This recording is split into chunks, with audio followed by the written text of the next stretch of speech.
On a crisp autumn morning, the kind where the air feels alive with energy, 10-year-old Mia Jenkins walked through the familiar streets of her neighborhood. She clutched her backpack, filled with school books and snacks, and hummed a tune her mother always sang on busy mornings. The world felt big and exciting to Mia, her bright eyes catching every detail. The leaves crunching underfoot, the distant bark of a dog, and the cheerful chatter of kids heading to the same destination, school.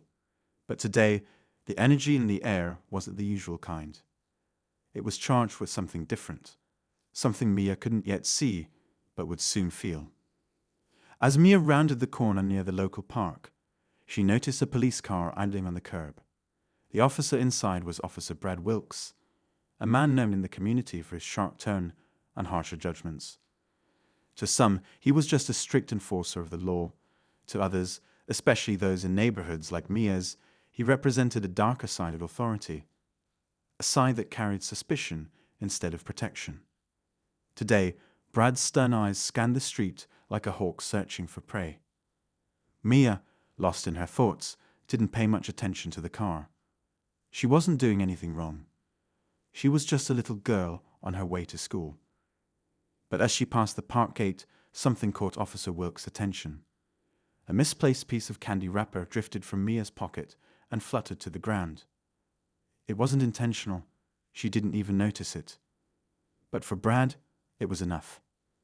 With the sound of screeching tires, his car rolled forward, cutting off Mia's path. The door slammed shut behind him as he stepped out, towering over the little girl with his imposing frame. "Hey, you!" He barked, his voice slicing through the quiet street like a whip.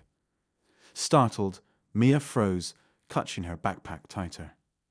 "Me," she stammered, her small voice barely audible against the officer's booming tone. "Don't play innocent with me," he sneered, pointing at the crumpled candy wrapper now resting on the sidewalk. "Littering is a crime, young lady." Confused and frightened, Mia tried to explain. "I didn't mean to drop it. I didn't even know it fell." "Save it," Wilkes interrupted, pulling out his notepad. But as he stood there, something seemed to shift in his expression. It wasn't just about the wrapper anymore. His gaze lingered on Mia's dark skin, her braided hair, her second-hand backpack patched up with love by her mother. The weight of his stare made Mia feel smaller than ever. Her eyes filled with tears, but she stood her ground, determined to explain herself. "I'm just going to school. I didn't do anything wrong." But Officer Wilkes wasn't listening. His mind had already made a cruel judgment, one born from bias and ignorance. Before she could say another word, he reached for his handcuffs, the metallic clink sending shivers down Mia's spine. "You're coming with me," he said coldly, ignoring her protests. The scene unfolded quickly, drawing the attention of a few bystanders. One of them, an elderly woman named Mrs. Turner, watched from her porch. Her sharp eyes narrowed as she saw the way Wilkes handled the little girl, his grip too firm for someone so young. Mrs. Turner had lived long enough to recognize injustice when she saw it, and something about this moment didn't sit right with her. As Wilkes led Mia toward the patrol car, the girl's sobs grew louder. "Please, I didn't do anything," she cried, her voice breaking with fear. Mrs. Turner, unable to stay silent, grabbed her phone and began recording. "What are you doing to that child?" she shouted. Wilkes turned briefly, his face a mix of annoyance and defiance. "Mind your own business, lady," he snapped. But Mrs. Turner wasn't deterred. "This asterisk is asterisk my business," she replied firmly, her voice steady despite her age. "And it's about to become the whole neighborhood's business." The recording continued as more people stopped to watch. Some took out their phones, others whispered among themselves, and a few called out in protest. The quiet street was no longer silent. It buzzed with tension and outrage. Wilkes, however, seemed unfazed. He opened the car door and placed Mia inside, her tear-streaked face peeking out from the window. But as he returned to the driver's seat, something unexpected happened. Another patrol car pulled up behind his, lights flashing. Out stepped Officer Natalie Ramirez, one of the most respected officers in the precinct. Ramirez had a reputation for fairness and integrity. She didn't tolerate misconduct, not from civilians and certainly not from fellow officers. As she approached Wilkes, her sharp eyes took in the scene, the frightened girl, the growing crowd, and the unmistakable unease etched across everyone's faces. "Brad, what's going on here?" she asked, her voice calm but commanding. Wilkes straightened, trying to mask his irritation. "Littering," he said flatly. "Caught her red-handed." Ramirez raised an eyebrow. "Littering? And you're arresting a child over that?" Wilkes shrugged, his confidence wavering under Ramirez's scrutiny. Rules are rules. But Ramirez wasn't buying it. She turned to Mia, her expression softening. "Sweetheart, are you okay?" she asked gently. Mia, still trembling, nodded but didn't speak. As Ramirez continued to question Wilkes, the crowd grew bolder, voicing their concerns more openly. Mrs. Turner, still recording, called out, "You better do something, Officer Ramirez. This isn't right." And then, just as the tension seemed ready to boil over, Ramirez's radio crackled to life. A voice on the other end delivered a message that made Wilkes' face drain of color. Ramirez listened intently, her eyes narrowing as the words sunk in. She turned back to Wilkes, her jaw set with determination. "We need to talk," she said, her tone leaving no room for argument. The crowd fell silent, sensing a shift in the air. Mia, still sitting in the back of Wilkes' car, looked out with a glimmer of hope. Whatever was about to happen, it felt like justice was finally on its way. Officer Ramirez pulled Wilkes aside, away from the growing crowd. Her voice was low but firm, the kind that demanded attention without raising volume. "Brad, you need to explain what's really going on here," she said, folding her arms as she studied his uneasy expression. Wilkes shifted uncomfortably, glancing back at the patrol car where Mia sat, her small face pressed against the window. "What's to explain? She did it. I acted." Ramirez's eyes narrowed. "Acted? You arrested a child for dropping a wrapper. That doesn't add up, and you know it. What's this really about?" For a moment, Wilkes didn't answer. His jaw tightened as if he was wrestling with how much to say. But Ramirez wasn't the type to let things slide, especially when they didn't sit right. The neighborhood they patrolled wasn't perfect, but it deserved officers who upheld fairness, not ones who seemed to find excuses to exercise authority unjustly. Meanwhile, inside the patrol car, Mia wiped her tears with the sleeve of her sweatshirt, trying to steady her breathing. The muffled voices outside gave her no clue as to what would happen next. Her heart pounded in her chest, each beat a painful reminder of how far she felt from safety. From the sidewalk, Mrs. Turner continued recording, her phone steady in her hands. She muttered to herself, "That little girl didn't deserve this."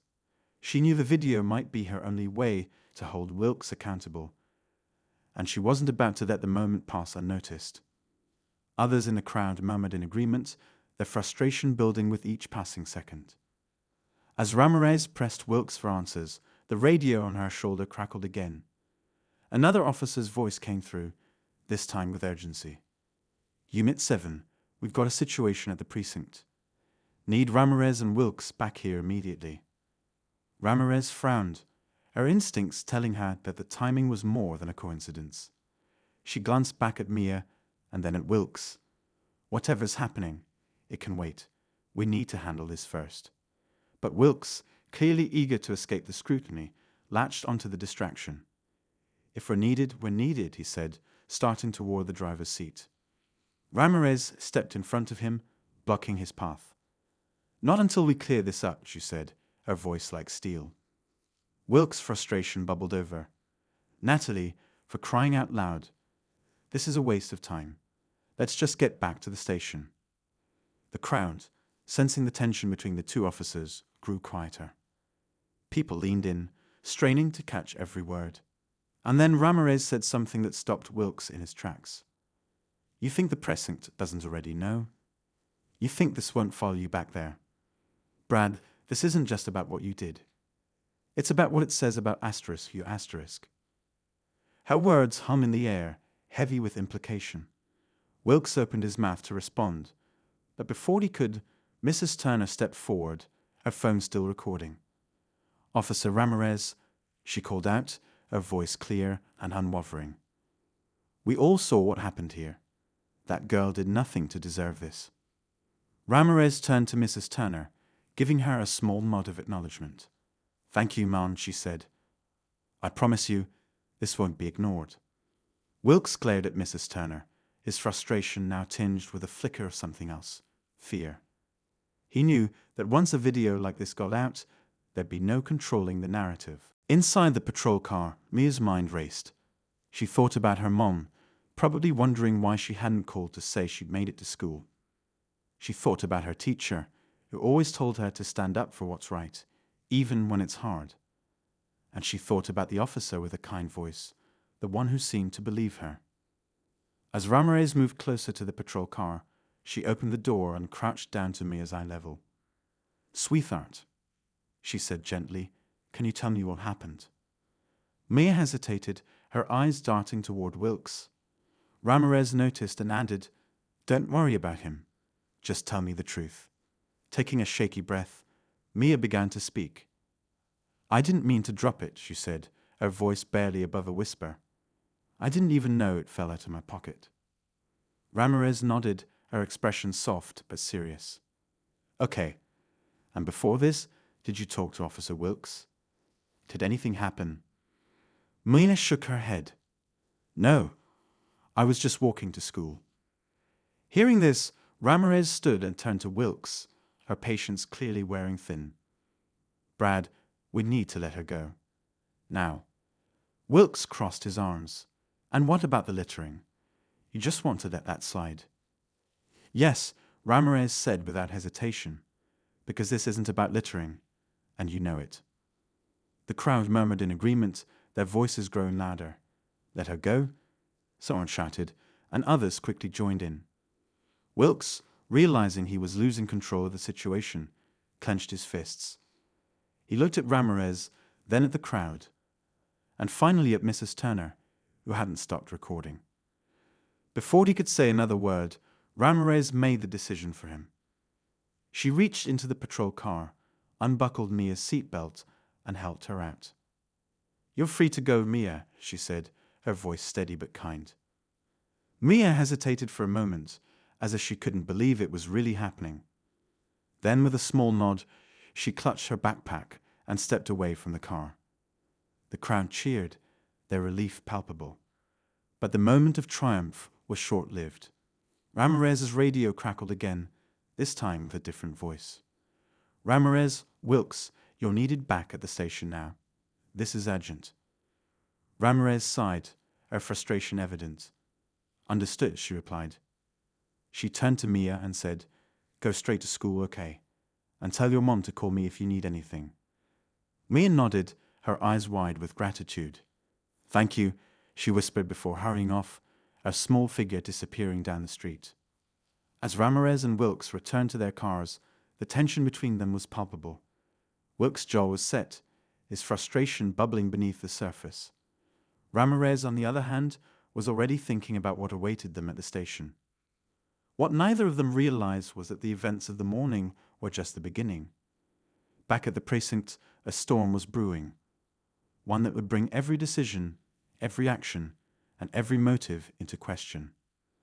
The precinct was a flurry of activity when Ramirez and Wilkes arrived.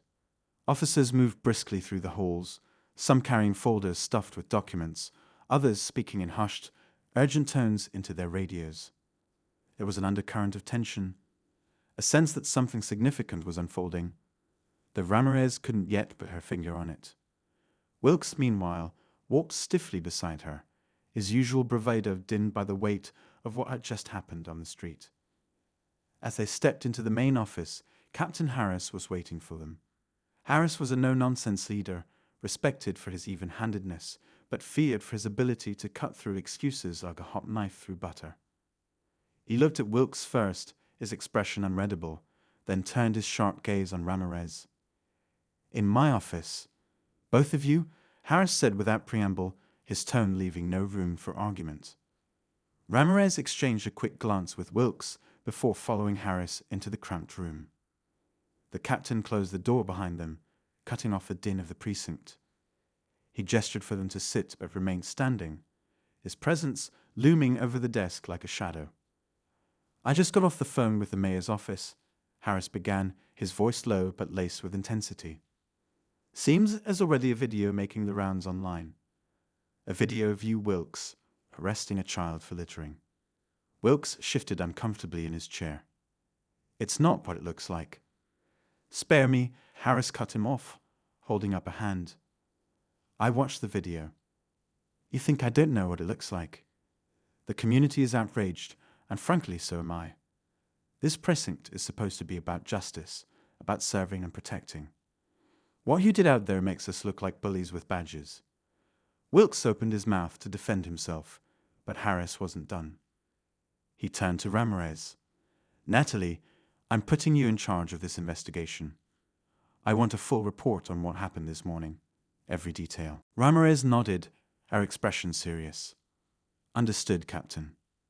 "And Wilkes," Harris said, turning back to him, "you're on desk duty until further notice. Hand over your badge and gun." Wilkes' face turned red, a mix of anger and humiliation. "Desk duty?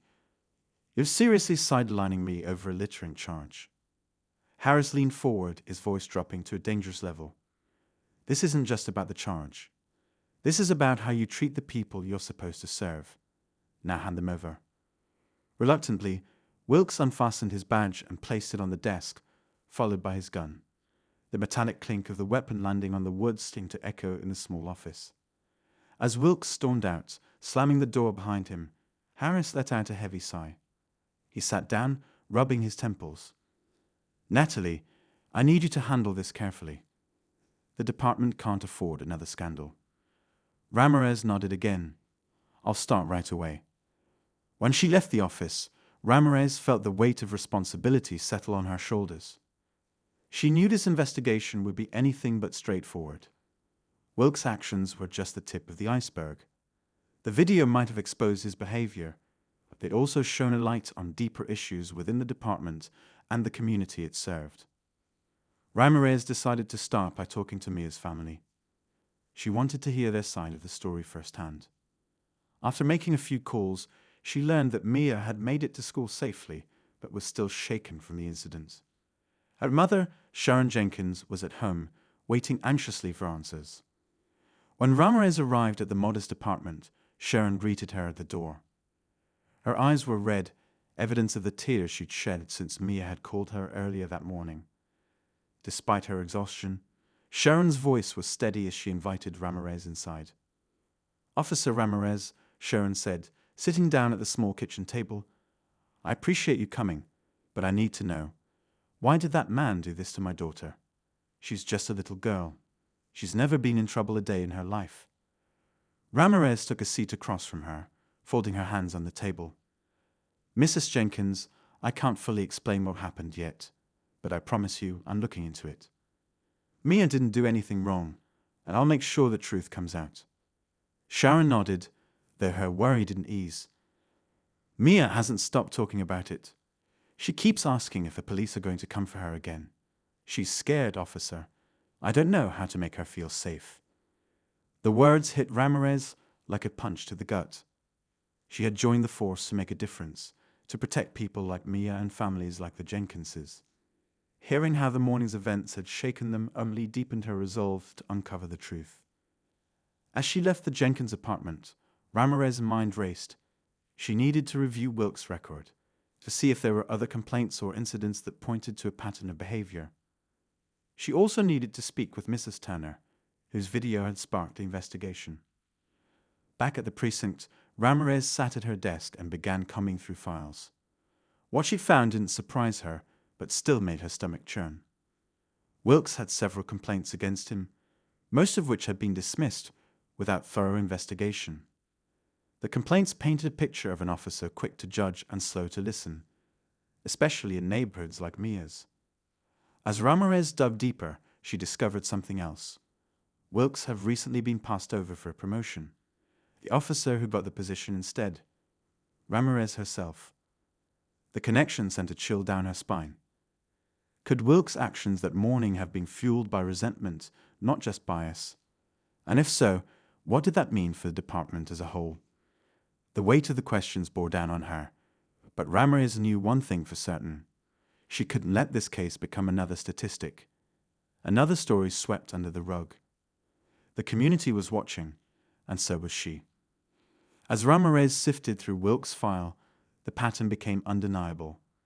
There were reports of unnecessary stops, complaints from parents about how their kids were treated, and even a few accusations of excessive force. Each report painted the same picture: an officer who wielded his badge with an edge of hostility, particularly in minority neighborhoods. Yet, every complaint had been dismissed with vague explanations, most chalked up to insufficient evidence or miscommunication. Ramirez leaned back in her chair, the weight of the discoveries heavy on her mind. She knew Wilkes had issues, but this went deeper than she expected. Still, questions lingered. Why had nothing been done before? And why did Wilkes act so recklessly today, knowing how easily things could spiral out of control? Her thoughts were interrupted by a knock on her desk. She looked up to see Officer Daniels, her longtime partner before she moved up the ranks. He had a serious expression, holding a tablet in his hand. "You need to see this," Daniels said, handing her the device. Ramirez took it, her eyes scanning the screen. It was another video, posted just hours ago. This one wasn't from Mrs. Turner. It was from someone in the crowd, capturing the aftermath of the incident. But what made this video stand out was the angle. It clearly showed Wilkes' face as he confronted Mia, his expression hard, his body language aggressive. "Do you see that?" Daniels asked, pointing at the screen. Ramirez nodded grimly. Yeah, he wasn't just enforcing the rules. He was looking for a reason to assert control. Daniels hesitated before speaking again. "There's more. I checked the comments. People are calling for protests. They're saying this is another example of systemic racism in law enforcement. It's blowing up, Natalie. Fast." Ramirez sighed, running a hand through her hair. She had known this case would draw attention. The speed at which it was escalating was staggering. The community wasn't just angry. They were demanding answers, demanding accountability. "Has Captain Harris seen this yet?" Ramirez asked. "He's in a meeting with the mayor right now. They're trying to figure out how to handle the fallout," Daniels replied. "But if you ask me, this is bigger than damage control. We've got to get ahead of this before it gets worse." Ramirez nodded, her mind racing. She needed more than just the video evidence. She needed to understand what had driven Wilkes to act this way, and she needed to make sure the department couldn't ignore the larger issues at play. She decided to pay Mrs. Turner a visit. The elderly woman had shown courage that morning, standing up for Mia and ensuring the incident didn't go unnoticed. Ramirez felt certain that Mrs. Turner could provide valuable insight, not just about the arrest, but about the dynamics in the neighborhood that Wilkes seemed to target. When Ramirez arrived at Mrs. Turner's modest home, the older woman greeted her warmly, but with a visible undercurrent of concern. "I was wondering if you'd come by," Mrs. Turner said, ushering Ramirez inside. "Thank you for speaking with me," Ramirez said, taking a seat in the living room. "I wanted to ask about this morning. What made you start recording?" Mrs. Turner sat down across from her, her hands folded in her lap. "It wasn't the first time I'd seen that man act like that," she said, her voice steady but tinged with frustration. "He's always driving around here, watching the kids like they're up to no good. But this time, it was too much. That little girl didn't do anything wrong. I couldn't just stand there." "Have you ever reported him?" Ramirez asked. Mrs. Turner shook her head. "Who would listen? He's the police. And people like me, we don't always get heard." The words hit Ramirez hard.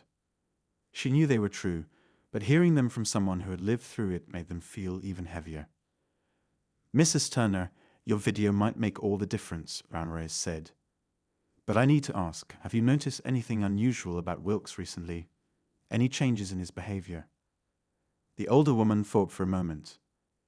He's been around more than usual these past few weeks, almost like he's looking for trouble. And I heard from some of the other neighbors that he's been asking questions about people, personal questions, like he's trying to dig up dirt. The comment stuck with Ramirez as she left Mrs. Turner's house. Wilkes wasn't just patrolling, he was probing. But why? And what was he hoping to find? Back at the precinct, Ramirez dug deeper into the department's internal records. She searched for any recent cases involving Wilkes, looking for a clue to his motives. Finally, she found something that made her pause. A report filed 2 weeks ago about a dispute between Wilkes and another officer. The officer, a rookie named Carter, had accused Wilkes of pressuring him to overlook certain procedures during an arrest. Carter claimed Wilkes had said, "Sometimes you have to bend the rules to make things stick." The report had been buried, classified as a misunderstanding. Ramirez's gut told her this was connected. Wilkes had been feeling the heat lately. First the missed promotion, now accusations of misconduct. Was he acting out to prove a point, to assert his authority in the only way he knew how? As she pieced together the puzzle, Ramirez's phone buzzed. It was Daniels. "You need to get down to the community center," he said, his voice urgent. "There's a meeting happening right now, and it's getting heated. People are demanding answers, Natalie. They're calling for action against Wilkes, and they want to know what the department's going to do about it." Ramirez grabbed her jacket and headed out, her mind racing. She knew this wasn't just about Wilkes anymore. It was about trust. Trust that had been broken and needed to be rebuilt. But as she drove to the community center, she couldn't shake the feeling that the full truth about Wilkes hadn't yet come to light. The crowd at the community center was larger than she expected. Dozens of people filled the room, their voices rising and falling in waves of anger and frustration. At the front, a local activist was speaking passionately about accountability, calling for an independent investigation into the department's practices. Ramirez stood at the back, listening, her heart heavy. She knew she couldn't stay silent, but she also knew that words alone wouldn't be enough. The tension in the room was palpable, the kind of tension that could either lead to change or explode into chaos. As she stepped forward to address the crowd, Ramirez felt the weight of their eyes on her. This was her moment to take a stand, not just as an officer, but as a member of the community. But before she could speak, her phone buzzed again. This time, it was a message from the precinct. A new complaint had just been filed against Wilkes, one that could blow the case wide open. Ramirez's heart raced as she read the details. Whatever she was about to uncover, she knew it would change everything. Ramirez stared at her phone, the new complaint illuminating her screen like a spotlight on everything that had gone wrong. The details were shocking. A local business owner, Mr. Gaines, claimed Wilkes had visited his shop 3 days ago, demanding security footage from his cameras. Wilkes had implied it was for an investigation, but Gaines' report stated something that sent chills down Ramirez's spine. The footage Wilkes took didn't show any crime. Instead, it showed Mia and her mother walking past the store, holding hands. Why would Wilkes have wanted footage of Mia and her mom before the incident at the park? What was he looking for? And more importantly, how had this piece of information not come to light earlier? Ramirez quickly texted Daniels, asking him to meet her at the precinct to review the surveillance footage archives. If Wilkes had accessed it, they might be able to trace his steps and figure out what he had been digging into. She had a sinking feeling there was more to this than a simple arrest gone wrong. Before she left the community center, Ramirez approached the front of the room. The crowd was still restless, murmurs rippling through as people argued about what should happen next. Ramirez raised her hands for quiet, her voice steady despite the tension crackling in the air. "I know you're angry, and you have every right to be," she began, her gaze sweeping across the room. "I can't erase what happened this morning, but I can promise you this. I'm not going to let it be swept under the rug. I'm investigating Officer Wilkes' actions, and I will get to the bottom of this. But I need your patience and your trust. Justice takes time, and we need to do this the right way." The room quieted slightly, though the frustration was still evident on their faces. Ramirez knew words wouldn't be enough, but it was all she could offer for now. As she walked back to her car, her phone buzzed again. This time, a call from Captain Harris. "Ramirez, I need an update," Harris said without preamble. "There's been a new complaint," Ramirez replied, starting the engine. "It ties Wilkes to Mia's family before the arrest. I'm heading back to the precinct to dig into it." Harris sighed. "This is spiraling faster than I thought. Keep me updated, and Ramirez, be careful. This feels bigger than just Wilkes acting out." Ramirez didn't need the warning. She could feel it too. There was something about this case that didn't add up, and the closer she got to the truth, the more dangerous it felt. When she arrived at the precinct, Daniels was waiting for her in the records room. He had already pulled up the digital log of surveillance footage accessed by officers in the past month. "Here it is," Daniels said, pointing to the screen. Wilkes accessed the footage from Gaines' store 3 days ago, just like the report said. But he also pulled footage from another location, 2 blocks from Mia's school. Ramirez frowned, leaning in closer. "When?" "Same day. About an hour later," Daniels replied. Ramirez's mind raced. If Wilkes had been watching Mia, it wasn't random. He had been tracking her movements, but why? And how far back did it go? "Can we access the footage he pulled?" she asked. Daniels shook his head. "Not unless he left it on the system. If he downloaded it, we'll need his devices." Ramirez gritted her teeth. Wilkes was still on desk duty, but his laptop and phone would be locked in his locker.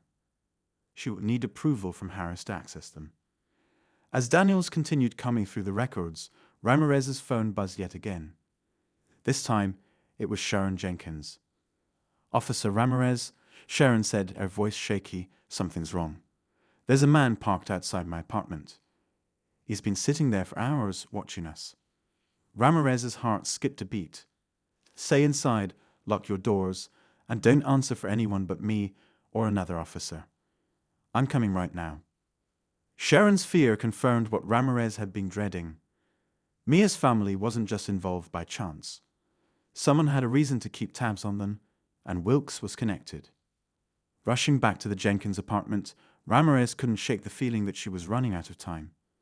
She arrived to find Sharon peeking out from behind the curtains, her face pale. "He's still there," Sharon whispered, pointing to a dark sedan parked across the street. Ramirez stepped outside, her hand hovering near her holster.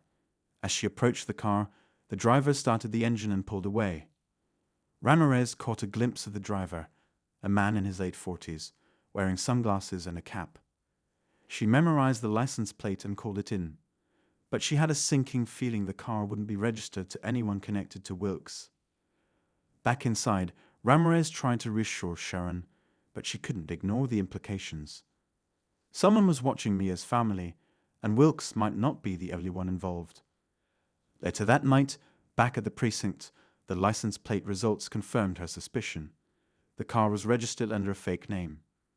Frustration bubbled up as Ramirez stared at the screen. Whoever this was, they were covering their tracks.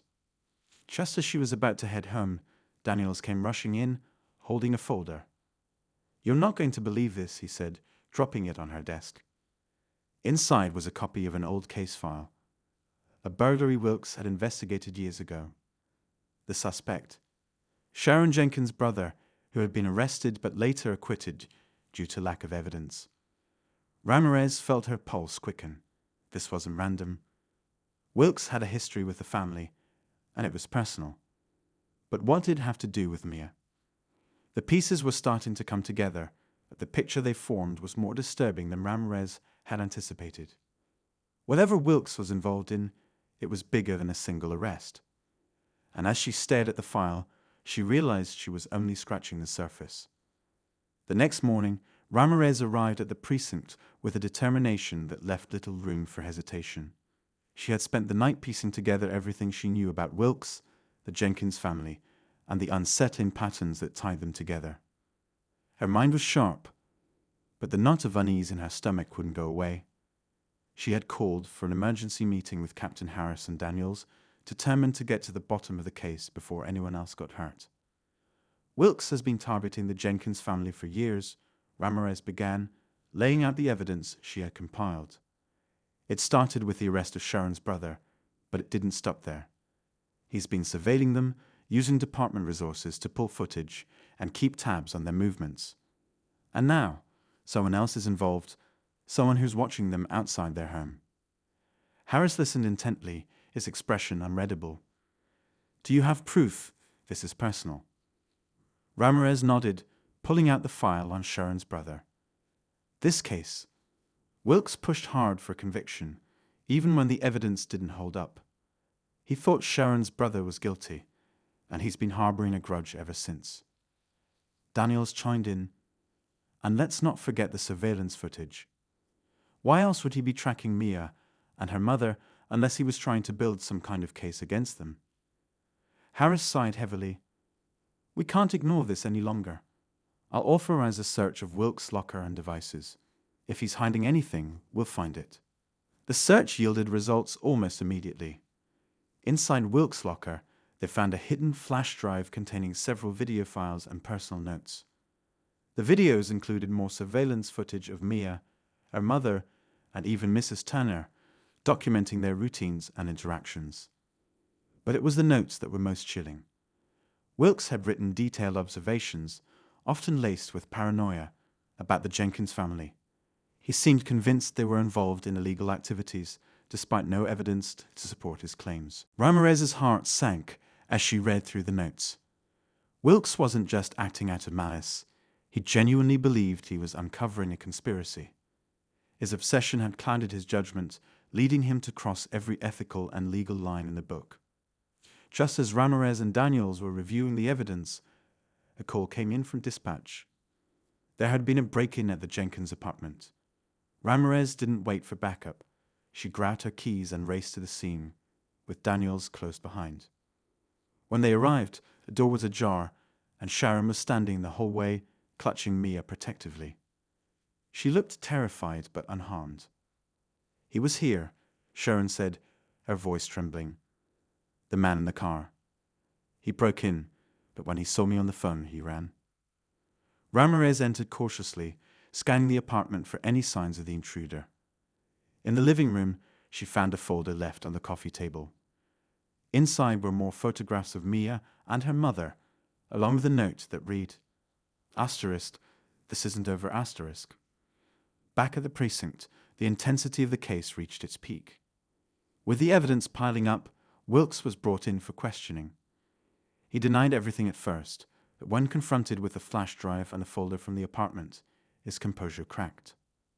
I was doing my job, he insisted, his voice shaking. That family has been trouble for years. I was trying to protect this community. Ramirez leaned forward, her tone steady but firm. Protect them from what, Wilkes? A 10-year-old girl? A mother trying to raise her daughter? Or is this about your ego, about proving you were right when no one else believed you? Wilkes finally broke, slumping in his chair. It wasn't supposed to go this far, he muttered. I thought if I could just find something, I could justify everything. But then it spiraled, and I didn't know how to stop. His confession was enough to secure his arrest, but Ramirez still felt uneasy. Something didn't sit right. The man in the car wasn't Wilkes, and the break-in had introduced a new layer to the case. That's when the final piece of the puzzle fell into place. Daniels came rushing into the room, holding a report from the car's license plate investigation. The fake registration. It's tied to a private security firm. And guess who hired them? Wilkes' brother-in-law. Ramirez's eyes widened. Wilkes wasn't acting alone. He had enlisted help to monitor the Jenkins family, taking his vendetta to an even more dangerous level. The brother-in-law had a history of shady dealings, and it was clear he had no qualms about intimidating innocent people. With this revelation, Ramirez moved quickly to secure a warrant.